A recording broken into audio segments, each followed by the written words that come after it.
বরবাদ cinema নিয়ে নেতিবাচক মন্তব্য করায় একাধিক মোবাইল নম্বর থেকে হত্যার হুমকি পাচ্ছেন নির্মাতা ও প্রযোজক মোহাম্মদ ইকবাল। বিষয়টি নিয়ে আইনি ব্যবস্থা নিতে থানায় যাওয়ার প্রস্তুতি নিচ্ছেন এই প্রযোজক। ইকবাল জানিয়েছেন, অন্তত 15টি নম্বর থেকে তাকে গলা দেওয়া হয়েছে। শুধু তাই নয়, গণমাধ্যমে সাক্ষাৎকার না নিতে হুমকিও এসেছে। তিনি আরো বলেছেন, আমি সিনেমার মানুষ, নিজের অভিমত প্রকাশ করব, এটা আমার সাংবিধানিক অধিকার, কেউ সেটা ঠেকাতে পারে না।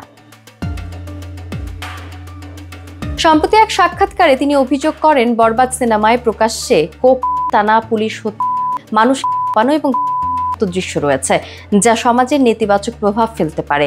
যেখানে পর্দার নায়ককে সমাজ অনুসরণ করে, সেখানে এমন বার্তা বিপজ্জনক বলেও মন্তব্য করেন ইকবাল। শুটার পাসওয়ার্ডের মতো সফল সিনেমার প্রযোজক ইকবাল পরিচালনার পাশাপাশি তিনি অভিনয়ের সঙ্গেও যুক্ত।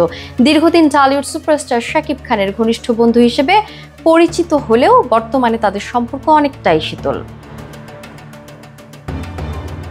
আইনের সহযোগিতা নেয়ার বিষয়ে ইকবাল জানান, হুমকি আমাকে দমাতে পারবে না। আমি সিনেমা ও সমাজ দুটোর দায়িত্বই বুঝি। আইন আছে দেশে, আমি খুব শীঘ্রই থানায় গিয়ে অভিযোগ জানাবো।